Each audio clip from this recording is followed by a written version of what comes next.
지방 대도시에 사는 40대 초반의 여성이에요. 저는 20대 중반에 결혼을 해서 3년 정도 행복하게 살다가 그 뒤로 엄청나게 힘든 일을 겪고 지금에 이르렀는데요.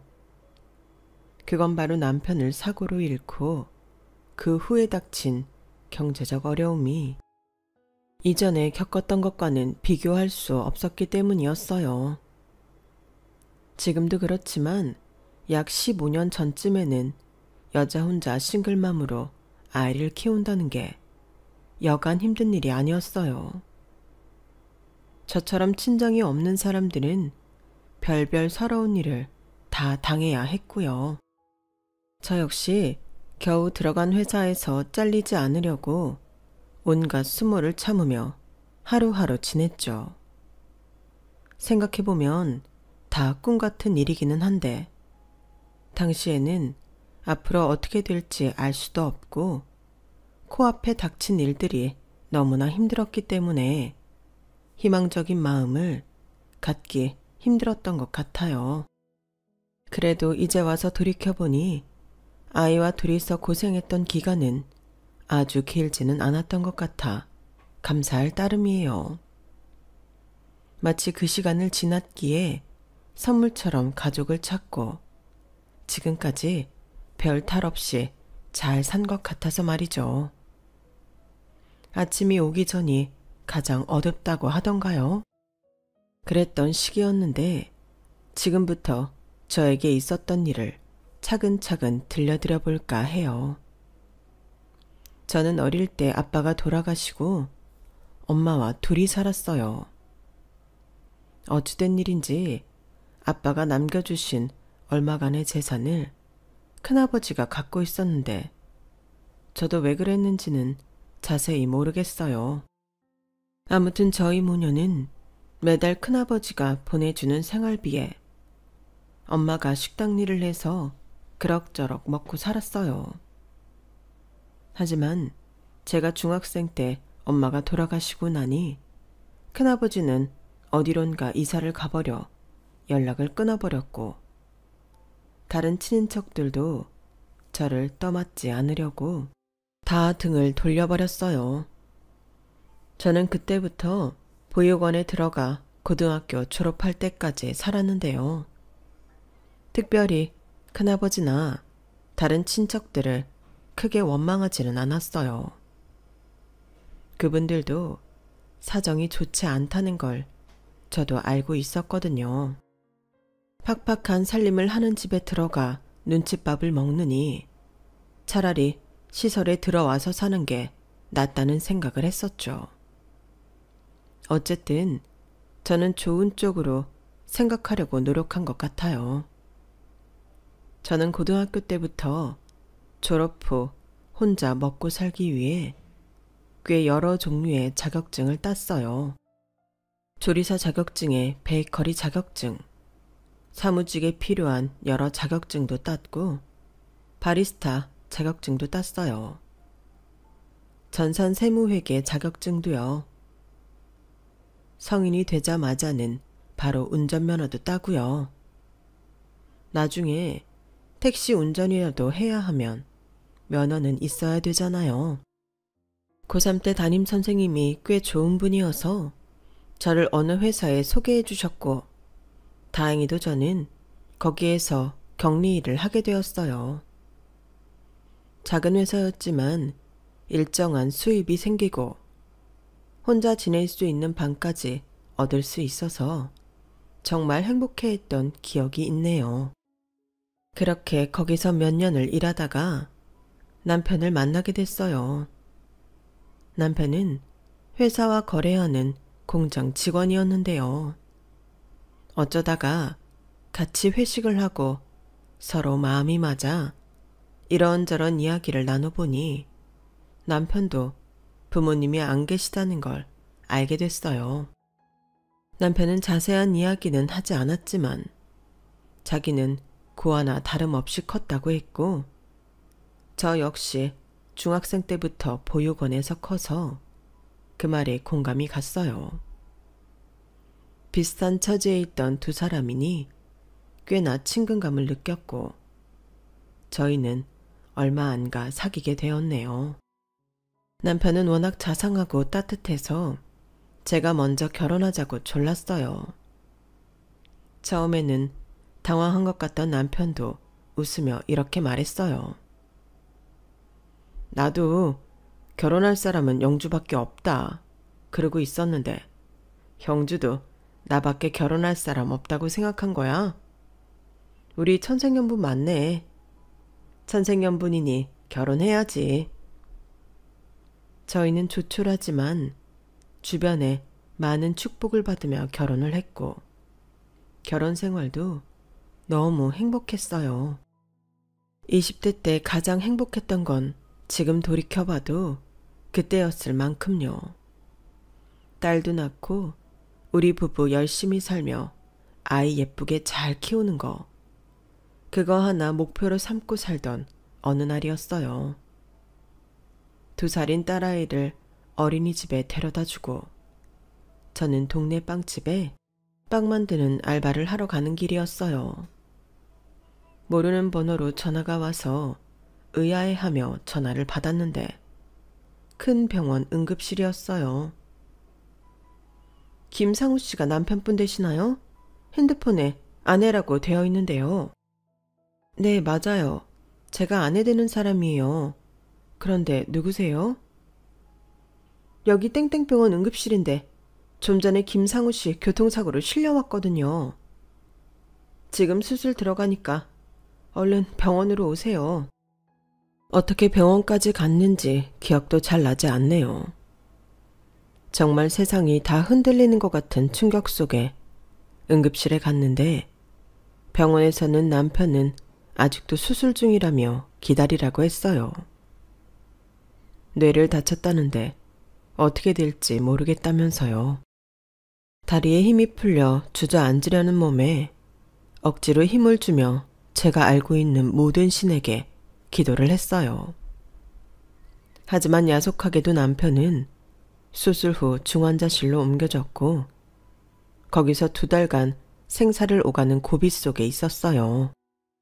여보, 윤지 아빠, 제발 꼭 살아줘. 응? 우리 같이 윤지 부족함 없이 잘 키우자고 했잖아. 이제 우리 다른 걱정 없이 잘 살자고 했잖아. 제발 누구든 제 기도 좀 들어주세요. 우리 윤지 아빠 좀 살려주세요. 간절히 빌고 또 빌었지만 안 되는 일도 있더군요. 결국 남편은 저와 딸아이의 곁을 떠나고 말았어요. 남편이 가기 전 일주일 정도 약간 호전되는 듯 했었는데요. 그때 남편은 제 손을 꼭 붙잡았어요. 저는 그걸 잊지 못해요. 이제 와서 생각해보면 먼저 가게 돼서 미안해서였을지 모르겠네요. 저 역시 남편에게 아무 힘도 되어주지 못해 미안한 건 마찬가지였고요. 남편이 갔는데도 저도 남편도 부를 수 있는 친척은 없었어요. 남편 부모님은 남편의 친가가 엄청나게 반대하는 결혼을 했다고 해요. 친가의 괴롭힘에 남편 어머니가 견디지 못해 몰래 도망가기도 했고요. 그래서 남편 아버지가 친가로 돌아가기로 하고 생활비를 보내주기로 했다는데 초등학생 때부터 연락도 끊겼다고 해요. 그 뒤 어머니는 지병으로 세상을 떠났고요. 사정이 이렇다 보니 남편 친척들도 연락을 취할 방법이 없었죠. 남편 살아생전 좀 더 친척들에 대해 알아봤어야 했다고 그렇게 후회하는 것도 잠시였어요. 저와 딸아이의 앞으로 생활이 문제였거든요. 남편 병원비 때문에 진 빚도 있었고 당장 수중에 가진 돈이 30만 원 정도밖에 없었어요. 사고낸 당사자한테 보험금을 받았다고 해도 중환자실 입원비며 치료비며 들어가는 게 많았어요. 아이도 점점 커가고 있으니 지금까지처럼 동네 빵집에서 하루 4시간 빵 구워주는 걸로는 두 식구 먹고 사는 건 턱도 없었고요. 저는 미친 듯이 일자리를 알아보러 다녔어요. 조금이라도 조건이 된다 싶으면 이력서를 냈고 연락이 오는 곳마다 열심히 면접을 보러 갔죠. 그렇게 몇 달을 고군분투하다가 한 의류회사 격리로 들어갔어요. 격리직은 제가 전에도 했던 일이었기 때문에 시스템을 익히고 프로그램에 익숙해지니 크게 어려운 일은 없더라고요. 하지만 특별히 일이 없는데도 정시에 퇴근을 못하게 막아서 저는 항상 아이를 어린이집에 마지막까지 놔둬야 했어요. 그게 딸한테 어찌나 미안했는지 늘 죄인이 된 기분이었어요. 사장님이 나이 좀 지긋한 사람이었고 아들이 상무를 달고 있는 회사였는데 말로는 우리는 한 가족이라고 뭐든 한 마음으로 하자며 늘 강조했어요. 그런데 알다시피 가족 같은 회사 정말 피곤하잖아요. 정말 가족 같죠. 예전에는 그런 식으로 직원들한테 부당한 일을 요구하는 회사들도 많았거든요. 물론 지금도 있는 것 같지만요. 아무튼 그래서 출근은 무조건 10분 전까지 해야 했고 퇴근은 제가 맡은 일이 끝나도 마음대로 가지도 못했어요. 저는 제 일을 다 했다는 이유만으로 회사 청소며 옷 포장에서부터 집게 가위로 실밥 따는 일까지 했고요. 그래도 견뎠어요. 아이랑 살아야 했으니까요. 다만 어린이집에서 아이가 엄마 찾으며 운다는 말을 들을 때마다 어린이집에도 딸한테도 너무너무 미안했죠. 그래서 어린이집 선생님들한테 한 달에 한 번 작은 거지만 음료수라도 사들고 가곤 했어요. 괜히 밉보였다가 아이 갈 곳도 없어지면 큰일이잖아요.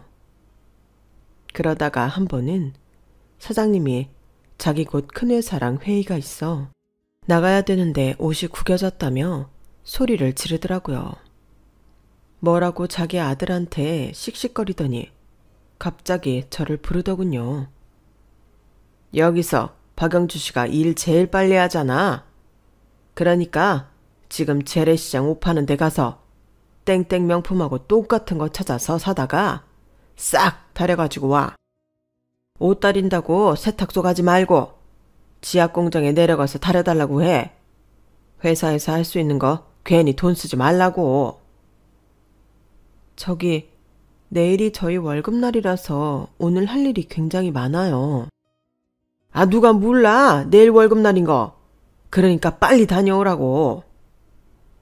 그럼 재래시장 중에 어디로 가야 되는지만이라도 알려주세요. 그 명품 베낀 옷이 있을지 없을지도 모르는데 어떻게 찾겠어요. 아니 그런 데 가서 명품 짝퉁 한 번도 안 사봤어? 거기 그런 데 있어. 가끔 명품 살짝 흠 있는 거 라벨 떼고 파는 집도 있다고. 아니 얼마나 없이 살면 그런 옷도 안 샀어? 라며 빈정거리더니 그걸 또 직원들 앞에서 큰 소리로 말하며 저한테 창피를 주더라고요. 하지만 직원들도 사장이 돌아가면서 사람 무안하게 만들고 오만 창피 다 주니까 별 반응 없었어요. 오히려 저를 안 됐다는 눈빛으로 바라보기만 했죠. 저는 어쩔 수 없이 회사에서 차로 1시간 거리인 시장에 가서 사장이 말한 옷을 찾느라 땀을 뻘뻘 흘렸네요. 그 와중에도 자기 회의 늦다며 독촉 전화가 계속 왔고요. 저는 겨우 사장이 회의에 출발하는 시간에 맞춰 옷을 다려다가 바칠 수 있었고 사장은 고맙다는 말 한마디 안 했어요. 게다가 일은 너무 밀려서 그때부터 해도 밤새 다 할 수 있을지 알 수가 없는 상황이었어요. 별 수 없이 사장 아들인 상무한테 집에 가져가서 하겠다고 했죠.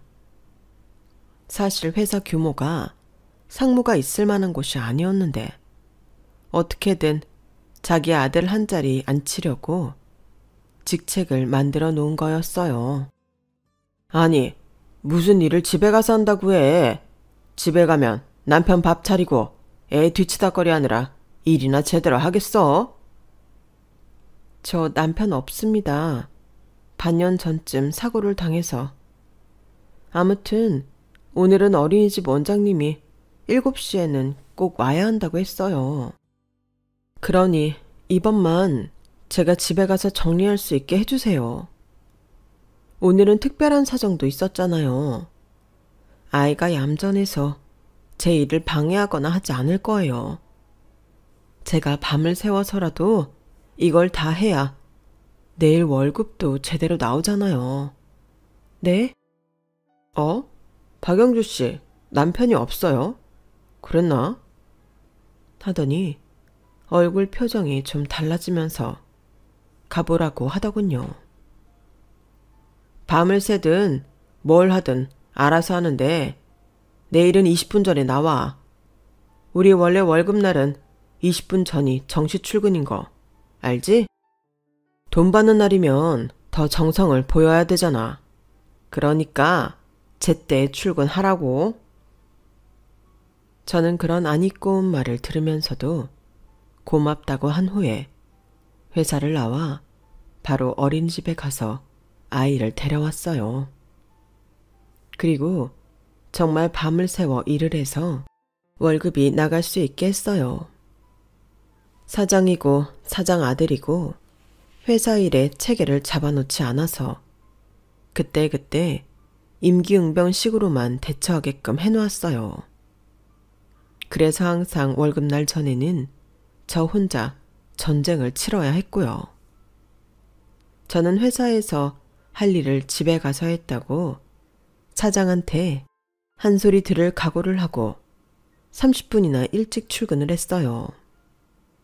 사장하고 사장 아들은 원래 출근인 9시보다 1시간이나 늦게 출근했는데 의외로 사장이 저한테 엄청 친절하게 구는 거였어요.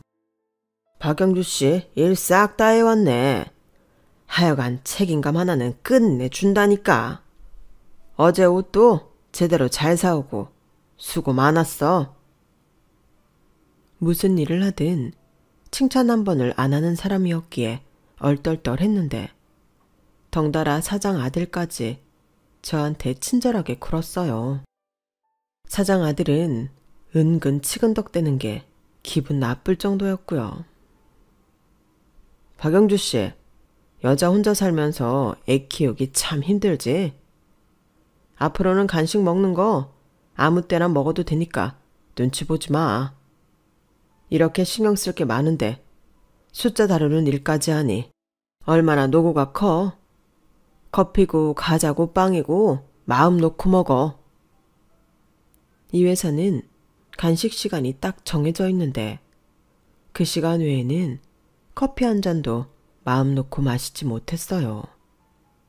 탕비실과 휴게실에 가는 것만 봐도 사장하고 사장 아들이 나와서 사람 편히 있지도 못하게 잔소리를 해댔거든요. 또 이렇게 노닥거리는 시간은 전부 월급에서 깐다는 소리까지 했으니 정해놓은 하루 20분 간식 시간 외에는 아무것도 먹을 수 없었어요. 그런데 저한테만 아주 특혜를 주겠다고 대놓고 말하는데 저는 어리둥절하기도 했고 사람들 보기도 민망하더라고요. 그러다가 저는 나이 좀 있는 직원한테 이야기를 듣게 됐는데 사장하고 사장 아들이 왜 그런지 알겠더라고요. 있잖아 영주 씨, 아무래도 저 사장 모자한테 걸린 것 같아. 네? 걸리다니요? 뭘요? 전에도 한 명 있었어. 영주 씨처럼 젊은데 남편 잃고 여기서 일하던 사람.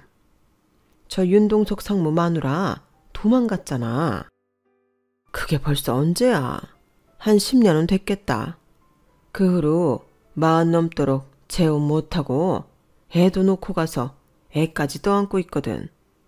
그 애 키워줄 여자 찾는다고 눈에 불을 켜는데 멀쩡한 정신 갖고 누가 저 집에 들어가겠어. 그러니 여기 들어온 여자 중에 만만한 사람 고르려고 하더라고. 전에 있던 직원도 아주 저 상무놈이 노골적으로 치근덕대서 결국 다른 회사로 옮겼는데 영주 씨도 그렇게 될까 걱정이야. 나 솔직히 영주 씨 일 잘해서 계속 있었으면 하거든. 하여간 저 사장 아들놈이 사단이야. 사장이 제일 나쁘지만 정말 어이가 없더군요. 그래서 제가 남편이 없다는 걸 알고는 집에서 일도 하게 해준 거고 갑자기 친절하게 하는 거였어요.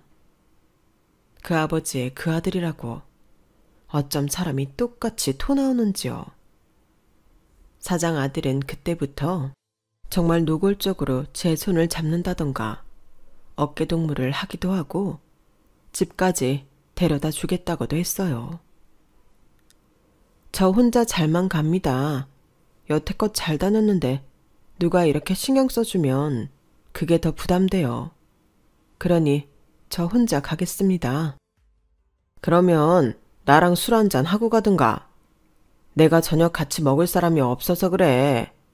외로울 때 상사랑 함께 해주는 것도 직원의 도리라는 거야. 우리 아이가 어린이집에서 저 오는 것만 기다리고 있어요. 정말 죄송합니다. 직원의 도리는 제가 근무 시간에 하겠습니다. 근무 외의 시간에는 양해 부탁드려요. 제가 최대한 예의를 지켜 말했지만 사장 아들은 막무가내였어요. 어쩔 수 없이 그놈 손에 잡혀 식사 자리에 간 적이 2번 있네요. 자꾸 술을 권하고 치근덕거려서 2번째에는 참지 못하고 먼저 나왔는데 그때부터 저한테 계속 문자를 보내더라고요. 이런 식으로 나오면 재미없지, 박영주 씨. 지금 누구 덕에 먹고 사는데 말이야. 나한테 잘하면 그만큼 떨어지는 것도 있을 텐데 머리가 참 안 돌아가네. 사람이 깝깝하게 산다. 머리 좀 굴려서 생각해봐. 저는 더 이상 참을 수가 없었어요. 저는 고민 끝에 퇴사를 결정하고 단판을 짓기로 했어요. 다음날 저는 퇴직서를 써서 회사에 갔죠. 그날따라 사장도 사장 아들도 오후 늦게나 출근을 하더군요. 그러더니 사장 아들이 저를 아예 사장실로 부르더라고요. 사장 앞에서 저한테 한마디 하려는 것 같았어요. 저도 만반의 준비를 하고 사장실로 들어갔죠. 사장은 차가운 표정으로 저를 쏘아보며 말했어요.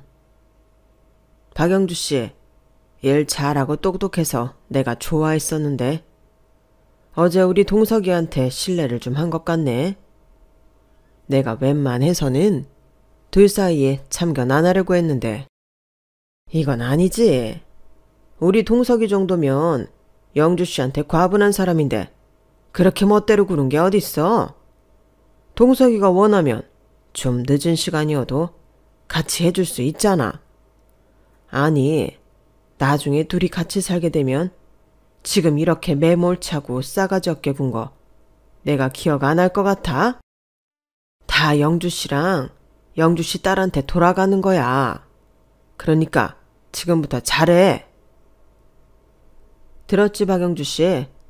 남자를 그렇게 술자리에 혼자 놓고 집에 가버리고 이러는 거 아주 못된 버릇이야. 다음부터 절대 그러지 마. 알았어? 두 분이 무슨 말씀하시는지 모르겠네요. 제가 윤 상무님하고 무슨 사이라도 되는 것처럼 구시는데 저는 상무님 강요 때문에 어쩔 수 없이 딱 2번 식사 자리에 함께 했을 뿐이에요. 그리고 이거 제 퇴직서입니다. 제가 퇴직서를 내미는데도 사장하고 사장 아들은 코웃음만 치더군요. 아이고, 그 나이에 애까지 딸린 여자가 대학도 안 나와서는 어디 가서 취직하려고? 뭐, 편의점 알바라도 하게? 퍽이나 널 써주는 데가 있겠다. 왜요? 이런 회사에서도 일을 했는데 어딘들 못 가겠어요? 편의점 알바요? 네, 두 군데라도 해야 되면 하죠. 박영주 씨, 회사 관둔다고 내가 그냥 있을 줄 알아요? 나 박영주 씨 집 주소랑 어린이집 어딘지도 다 안다고. 상무님이 그렇게 나오실 줄 알았어요. 근데요, 저한테 계속 해코지 하실 생각이면 안 하시는 게 좋을 거예요. 저는 회계장부 하나를 두 사람한테 보여줬어요. 이거 사장님하고 상무님 돈 어떻게 유용했는지 다 있는 거예요. 저한테 법인카드 처리해달라고 한 사적 유형도 다 있다고요. 어떤 식으로 회사 공금 썼는지도 있고요. 제가 이걸 신고 못한 건 이 바닥에서 다시는 저를 써주지 못할까봐 그랬어요. 우리나라 중소기업 중에 아직도 사장님 같은 사람들 꽤 있잖아요. 법도 우리를 보호해주지 못하고요. 근데 제가 이거 보낼 수도 있어요. 신고할 수도 있다고요. 사장님하고 상무님이 계속 괴롭히면 그럴 거예요. 그러니까 저 순순히 내보내주시는 게 좋을 겁니다. 퇴직금도 제대로 넣어주시고요. 아시겠어요? 워낙 되는 대로 일 처리를 하던 사장과 상무다 보니 제가 증거를 손에 쥐고 강하게 나가자 입을 다물었어요. 장부 같은 거 없애도 제가 파일로 저장해서 다 갖고 있다고 했거든요. 두 사람은 울며 겨자 먹기로 제 퇴직서를 받아들이고 퇴직금까지 줄 수밖에 없었어요. 그렇게 회사를 관둔 저는 속이 후련하기는 했지만 제 취업이 되지 않을까봐 겁이 덜컥 나긴 하더라고요. 딸아이한테는 걱정하는 모습을 보이지 않으려고 애썼어요. 아이가 언젠가부터 제가 돈 걱정하는 걸 보면 울상이더라고요. 아이만큼은 그런 것에서 자유롭게 밝게 키우고 싶었는데 너무 속상했고 어떻게든 돈을 많이 벌고 싶었어요. 엄마, 요즘 왜 회사 안 가? 혹시 우리 또 돈 걱정해야 돼? 아니야, 엄마 잠깐 쉬는 거야. 더 좋은 데로 가거든. 정말? 그럼 우리 돈 걱정 안 해도 되는 거야? 그럼 물론이지. 우리 윤지 이제 그런 걱정 안 해도 돼. 돈 걱정 안 해도 된다는 제 말에 아이가 어찌나 밝아지던지요. 제가 아이한테 몹쓸 짓을 하고 있었구나 싶어 너무 미안하더라고요. 저는 필사적으로 다른 일자리를 찾아다녔어요. 그러다가 저희 지역에서 꽤 큰 부동산 개발회사에 격리자리가 낮다는 공고를 보게 되었고 저는 죽이 되든 밥이 되든 해봐야겠다고 다짐했죠. 이력서를 내고 초조하게 연락을 기다리는데 다행히도 면접을 보러 오라는 통보가 왔어요. 그런데 면접 첫날 어린이집에 누수가 생겨 물바다가 되는 일이 일어나고 말았어요. 어린이집은 수리 때문에 임시로 이틀 휴원을 한다고 했고 저는 아이를 맡길 곳이 없어지고 만 거죠. 저희 집 주변에 맡길 만큼 신뢰가 가는 사람도 없었고 어린이집 다른 학부모들한테도 연락하기가 어려웠어요. 일한다고 바쁜 워킹맘이라 다른 엄마들 얼굴도 거의 모르는 지경이니 친할 리가 없었죠. 갑자기 아이를 봐달라고 할 수 없었어요. 고민 끝에 저는 아이를 데리고 면접을 보러 갔어요. 면접이 있는 회사 건물을 들어서려는데 1층 건물 입구에서 웬 나이 지긋한 남자분이 청소를 하다 말고 우리 딸을 유심히 보더라고요. 저는 경비원인가? 하고 말았어요. 그것보다는 아이한테 단단히 약속을 받는 게 급했으니까요. 윤지야, 엄마 한 30분에서 40분 있으면 나올 거야. 그러니까 저기 식당 옆에 이쁜 카페 있지?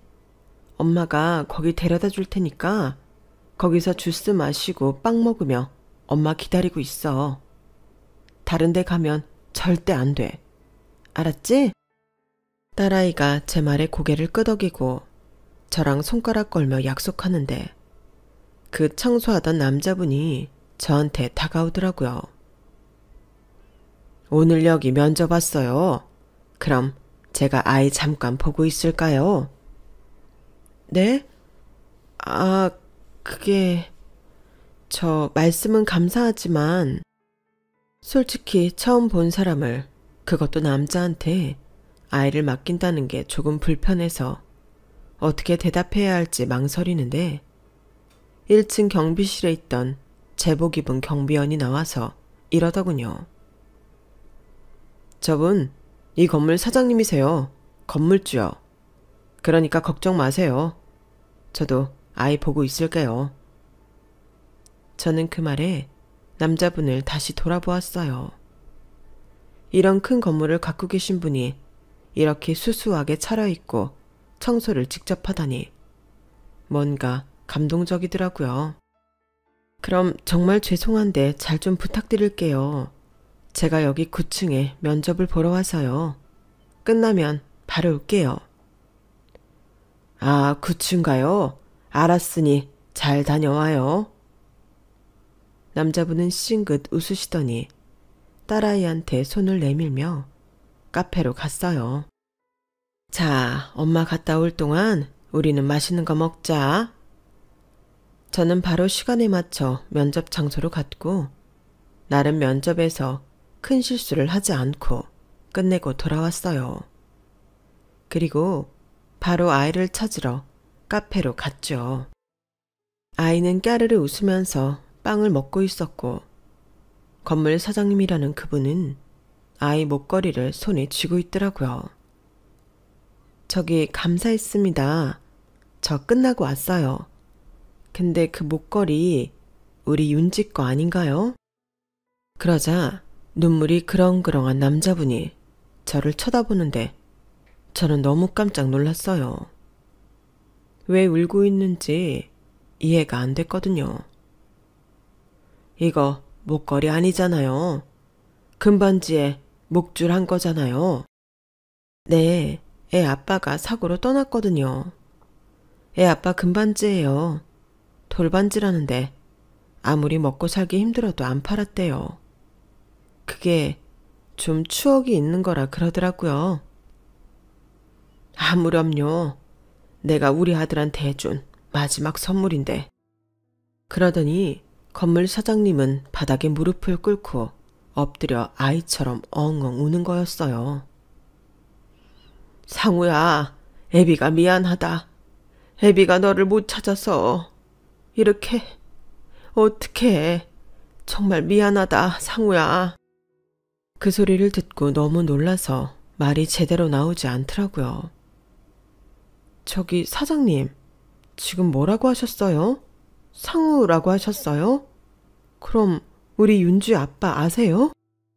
사장님은 눈물이 범벅된 얼굴로 저를 보며 반지 안쪽을 가리켰어요. 안쪽에는 김상우 돌, 아빠 김영태라고 새겨져 있었고요. 내가 이 돌반지 금은방에 특별히 부탁해서 디자인한 거였어.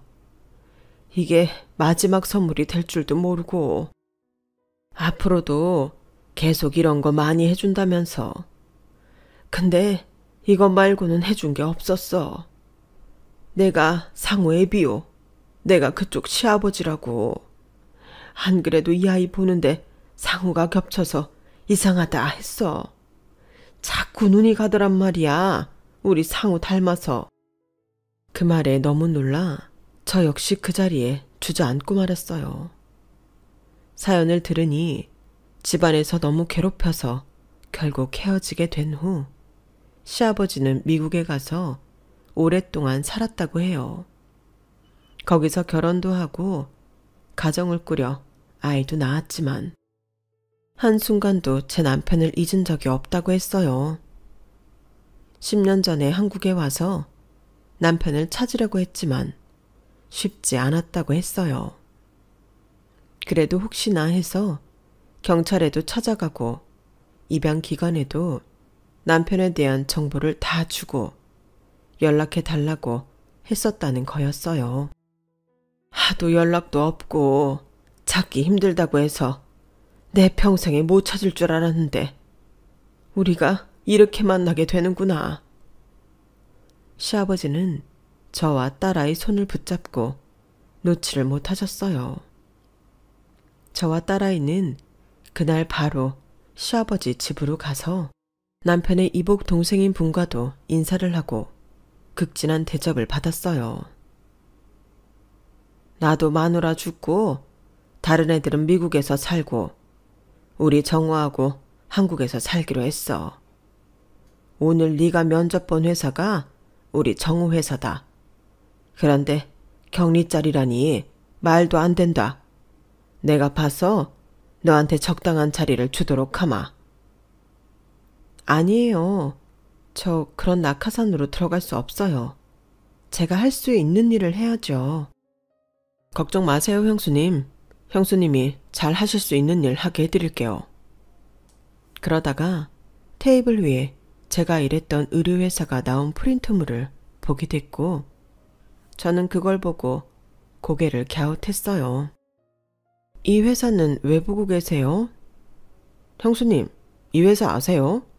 실은 저희한테 투자를 부탁해 와서요. 저희가 회사 투자는 해보지 않았는데 이참에 해볼까 하거든요. 아, 그래요? 제가 전에 다니던 회사였어요. 그럼 회사에 대해 잘 아시겠네요. 어때요? 제가 말씀을 드려도 될지. 제가 머뭇거리자 시아버지는 괜찮다고 하셨어요. 뭐든 아는 게 있으면 말해다오. 그게 우리한테는 다 도움이 되거든.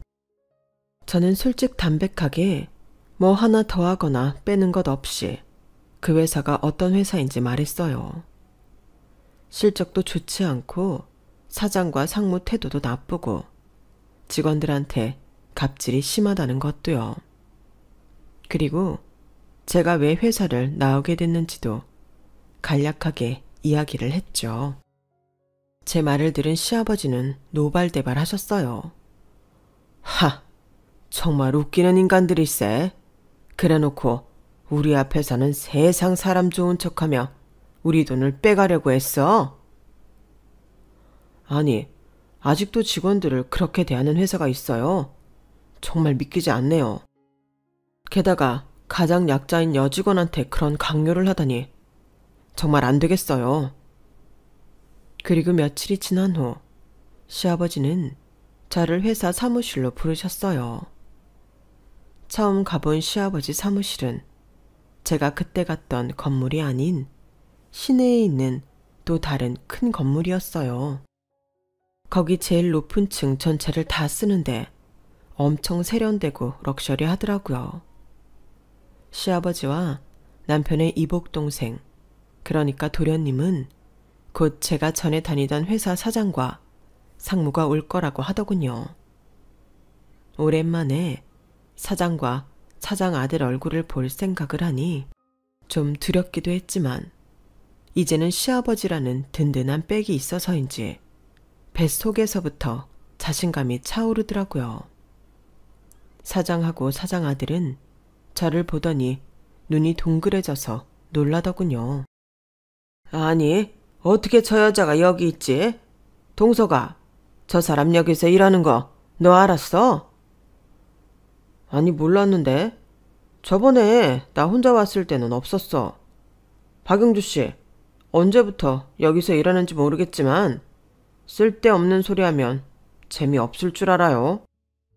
아무리 박영주 씨가 우리 약점 쥐고 있다고 해도 그 정도는 우리도 무마시킬 수 있는 힘이 있다고. 우리가 뭐 박영주 씨 협박 무서워서 퇴직금 준 줄 알아? 불쌍해서 준 거야. 그때 도련님이 나와서 두 사람을 앉혀놓고 말을 시작했어요. 대표님하고 저하고 결정을 내렸습니다. 그 회사에는 투자를 못하겠습니다. 그렇게 알고 가주세요. 아니 왜요? 분명 분위기 좋았는데 혹시 저희 쪽에서 뭐 섭섭하게 한 게 있을까요? 우리 윤상무가 대접이 시원찮았어요. 윤상무, 여기 대표님하고 이사님 좋아하시는 대로 모시라니까. 그렇게 안 한 거야? 아니면 갑자기 왜 취소가 돼? 그러자 사무실에 있던 시아버지가 나오셔서 말씀하셨어요. 그거에 대한 대답은 제가 드리죠. 우리 며느리를 그렇게 괴롭히고 나중에는 아주 자기네 아들하고 사귀는 것처럼 이상하게 만들었다면서요. 게다가 다른 직원들한테도 아주 혹독하게 굴고 그래 갑질이 심하다고. 며느리라뇨? 무슨 말씀이세요? 여기 앉아있는 박영주가 내 며느리요. 그 말에 사장하고 사장 아들 얼굴이 노래지더군요. 아니, 우리는 남편이 없고 혼자 힘들게 산대서 그런 줄만 알고. 박영주 씨, 왜 그런 말 안 하고 우리 물 먹이는 거야? 맞다. 나랑 내 아들 바보 만들어도 유분수지. 그러자 이번에는 도련님이 말했어요. 바보는 두 분이 우리 형수님을 바보로 만든 거고요. 아무튼 저희는 그 회사에 투자할 수 없습니다. 저희가 다시 조사해보니 저희한테 보여준 실적도 엉터리더군요. 그런 회사에 뭘 믿고 투자를 하겠습니까? 돌아가십시오. 그러자 사장은 제 앞에 무릎을 꿇고 싹싹 빌었어요. 박영주 씨, 미안해요. 우리 투자 못 받으면 끝이야. 동석이가 돈을 다 집어넣어서 회사 돈이 없다고 저놈이 주식에 잘못 손을 대서 쫄딱 망하게 생겼어. 그제야 사장 아들도 그 자리에 무릎을 꿇고 시아버지와 도련님한테 사정사정 하더라고요. 제발 한 번만 도와주십시오. 그러기만 하면 은혜는 잊지 않고 열심히 일하겠습니다. 박영주 씨, 내가 오바 떨고 마누라 취급한 거 다 미안해요. 그러니까 한 번만 말씀 잘 들어줘요. 제발요. 그때 시아버지가 천둥처럼 호령을 했어요. 시끄러워. 둘 다 얼른 나가요. 이 일로 우리 며느리 괴롭히기만 해. 내가 가만 안 둘 테니까. 알았어? 도련님도 두 사람더러 나가라고 사무실 문을 열며 쐐기를 박았어요. 혹시 다시 찾아오거나 형수님이나 우리 조카 괴롭히면 형수님이 갖고 있는 그 회사 장부 저희가 유용하게 쓸 테니 그렇게 알고 계십시오. 그럼 살펴가세요. 사장과 사장 아들은 끝까지 잘못했다며 한 번만 도와달라며 싹싹 빌었지만 결국은 직원들 손에 이끌려 쫓겨나고 말았어요. 나중에 들으니 그 회사는 결국 파산 선고를 받았고 사장 아들은 돈을 빌리고 안 갚아 사기죄로 고소까지 당해서 아주 꼴이 말이 아니라고 하더군요. 사장도 여기저기 돈 빌려달라고 호소했지만 그동안 너무 신용을 잃어 아무 데서도 받아주지 않았다고 해요. 그러자 이제는 직원들까지 그간 당했던 일들을 고용노동부에 전부 신고해서 두 사람 꼴이 말이 아니게 됐다더라고요. 시아버지와 도련님은 그 회사가 망하면서 일자리를 찾지 못한 직원들한테는 다른 일자리를 알아봐 주셨어요. 저희 빚도 다 갚아주셨고 이제는 저희와 함께 살자고 하셔서 저와 딸이 시아버지 댁으로 들어가게 됐네요. 시아버지와 도련님은 남편 유골이 있는 납골당도 더 좋은 곳으로 옮겨주셨어요. 저는 그날 얼마나 울었는지 몰라요. 남편 덕에 저한테 가족이 생겼다고, 하늘에 있는 남편한테 계속 고맙다고 인사를 전했네요. 그때부터 저희는 계속 시아버지와 함께 살고 있어요. 도련님은 결혼해서 분가했고요. 딸아이는 이제 곧 고등학생이 되네요. 저는 시아버지 돌아가시는 날까지 잘 모시며 살고 싶다는 소망이 있습니다. 제가 가족을 찾은 이야기는 여기까지예요. 제 이야기를 다 들어주셔서 고맙습니다. 그럼 모두 행복하시고 건강하시길 바랄게요. 여러분, 사연 댓글에 응원과 현명한 조언 부탁드려요. 좋아요와 구독은 저에게 큰 힘이 됩니다. 오늘도 좋은 일 가득하세요.